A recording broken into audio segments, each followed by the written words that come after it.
सबरी के राम सिवरी नारायण धाम भारत के छत्तीसगढ़ राज्य के जांजगीर चांपा जिले में स्थित एक नगर है।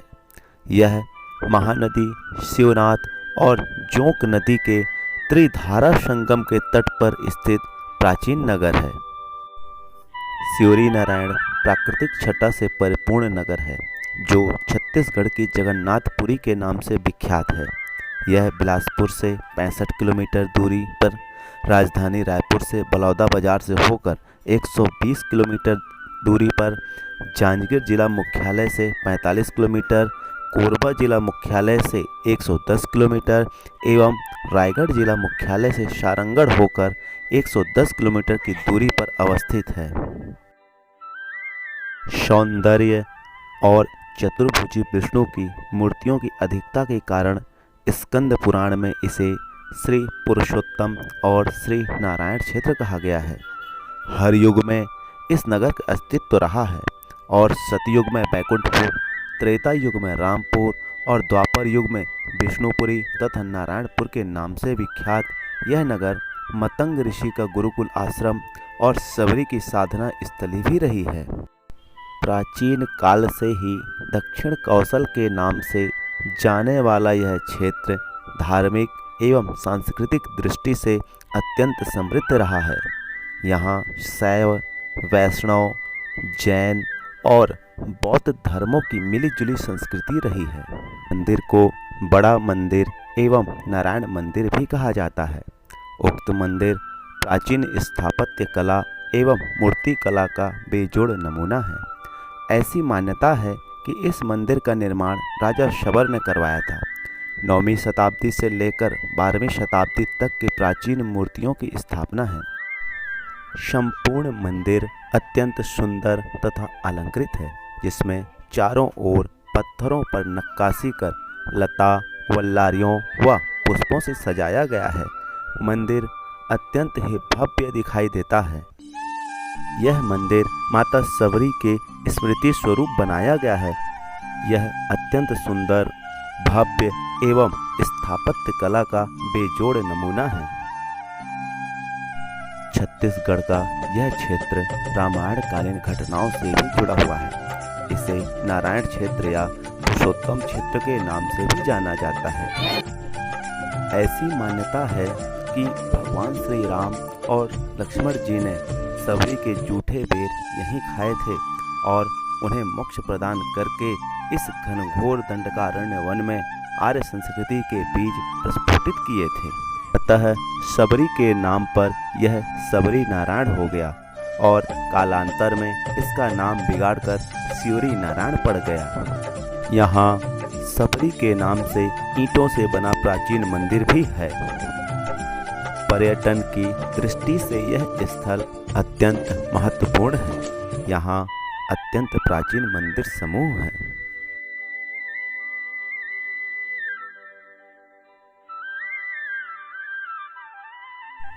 इस सिवरी नारायण मंदिर की परिधि 136 फीट तथा ऊंचाई 72 फीट है, जिसके ऊपर 10 फीट के स्वर्णिम कलश की स्थापना है।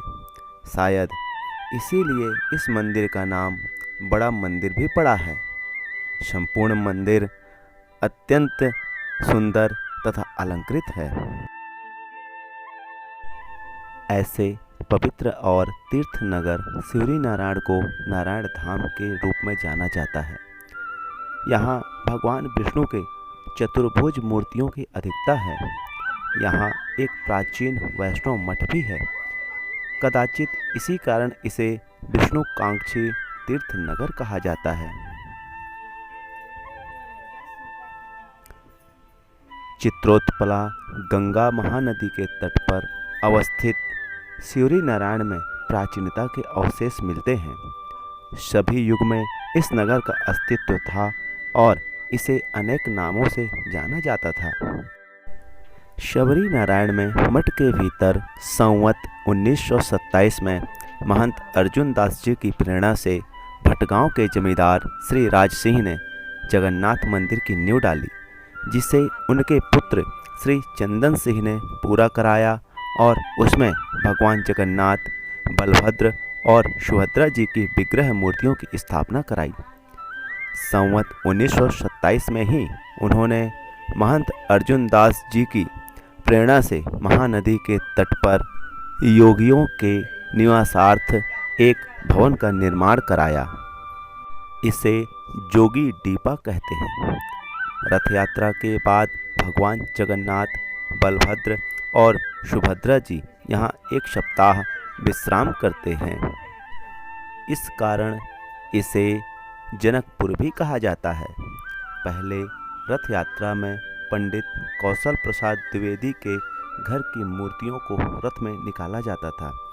बाद में जब मठ की मूर्तियों को निकाला जाने लगा, तब दो रथ में दोनों जगह की मूर्तियां निकाले जाने लगी।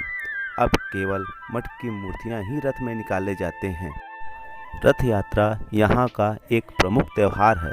प्राचीन काल से यहाँ रथ यात्रा का आयोजन मठ के द्वारा किया जाता है। यहाँ पर प्रतिदिन भगवान श्री राम की राम राम की धुन बजती रहती है।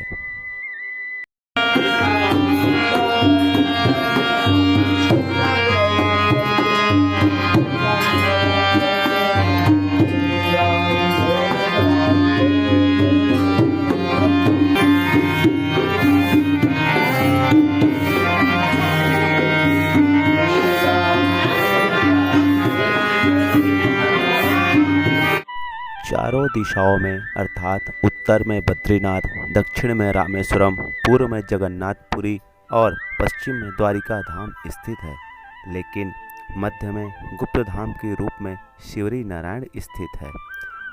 इसका वर्णन राम अवतार चरित्र और याज्ञवल्क्य संहिता में मिलता है। शिवरी नारायण को छत्तीसगढ़ का जगन्नाथपुरी कहा जाता है और शिवरी नारायण दर्शन के बाद राजिम का दर्शन करना आवश्यक माना गया है, क्योंकि राजिम में साक्षी गोपाल विराजमान है। कदाचित इसी कारण यहाँ के मेले को छत्तीसगढ़ का कुंभ कहा जाता है, जो प्रतिवर्ष लगता है।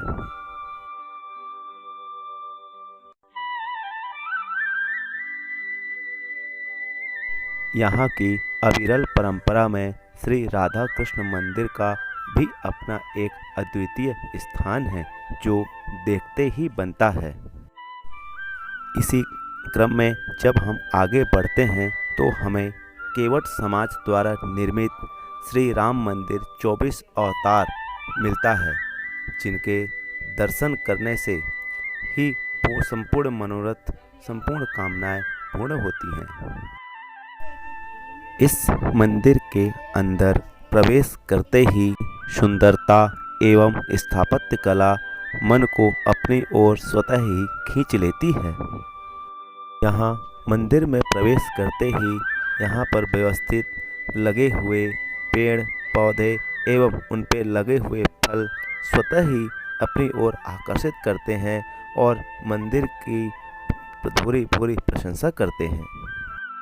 यह मंदिर केवट समाज के द्वारा अपनी भावनाओं को पूरी तरह प्रदर्शित करता है कि कैसे केवट समाज ने सदैव ही भगवान श्री राम के प्रति अपना आदर व्यक्त किया है। इस मंदिर में भगवान श्री राम, माता जानकी एवं लक्ष्मण जी की मूर्ति बहुत ही शोभायमान है। मंदिर का परिसर बहुत ही अलौकिक, सुंदर, भव्य एवं दर्शनीय है। मंदिर परिसर के चारों ओर केले की बाड़ी लगी हुई है, जिसमें बहुत ही सुंदर फल लगे हुए हैं, जो मन को अपनी ओर खींचते हैं। रामायण में केवट के द्वारा भगवान श्री राम, माता सीता एवं लक्ष्मण जी को नदी पार कराने की एक कथा है, जिसके कारण आज भी केवट समाज भगवान श्री राम जी को अपना आराध्य देव मानते हैं। केवट समाज द्वारा निर्मित इस मंदिर में भगवान के 24 रूपों का उल्लेख किया गया है एवं उनकी मूर्तियां भी लगाई गई हैं। प्रतिवर्ष लाखों की संख्या में श्रद्धालु इन मंदिरों को देखने के लिए यहाँ पर आते हैं। यहाँ से आगे चलने पर हमें एक भव्य और विशाल मंदिर मां अन्नपूर्णा का मिलता है, जो अपने आप में एक अनूठा एवं बड़ा ही सुंदर है। महानदी के तट पर स्थित प्राचीन प्राकृतिक छटा से भरपूर और छत्तीसगढ़ की संस्कार धानी के नाम से विख्यात शिवरी नारायण है। यहाँ महानदी शिवनाथ और जोंक नदी का त्रिधारा संगम प्राकृतिक सौंदर्य का अनूठा नमूना है। शायद इसीलिए ही इसे प्रयाग जैसी मान्यता है। मैकल पर्वत श्रृंखला की तलहटी में अपने अप्रतिम सौंदर्य के कारण और चतुर्भुजी विष्णु मूर्तियों की अधिकता के कारण स्कंद पुराण में इसे श्री नारायण क्षेत्र और श्री पुरुषोत्तम क्षेत्र कहा गया है। प्रतिवर्ष माघ पूर्णिमा से यहाँ एक बृहद मेला का आयोजन होता है जो महाशिवरात्रि तक चलता है। इस मेले में हजारों लाखों दर्शनार्थी भगवान नारायण के दर्शन करने जमीन में लोट मारते हुए आते हैं। ऐसी मान्यता है कि इस दिन भगवान जगन्नाथ यहाँ विराजते हैं और पुरी के जगन्नाथ भगवान के मंदिर का पट बंद रहता है। इस दिन उनका दर्शन मोक्षदायी होता है। छत्तीसगढ़ में यहाँ के मेला का विशेष महत्व है क्योंकि यहाँ का मेला अन्य मेला की तरह बेतरतीब नहीं बल्कि पूरी तरह से व्यवस्थित होता है। नगर के पश्चिम में महंतपारा की अमराई में और उससे लगे मैदान में माघ पूर्णिमा से महाशिवरात्रि तक प्रतिवर्ष मेला लगता है। माघ पूर्णिमा को महानदी में स्नान के बाद भगवान शबरी नारायण का दर्शन मोक्षदायी माना गया है। दोस्तों, मेरी यह वीडियो आपको कैसे लगी कमेंट बॉक्स में जाकर आप मुझे ज़रूर बताएं एवं अगर आपने अभी तक सब्सक्राइब नहीं किया है तो मेरे इस चैनल को सब्सक्राइब करें और बेल आइकन को भी दबा दें ताकि मेरा अगला वीडियो का नोटिफिकेशन आपको मिल सके। बोलो जय श्री राम।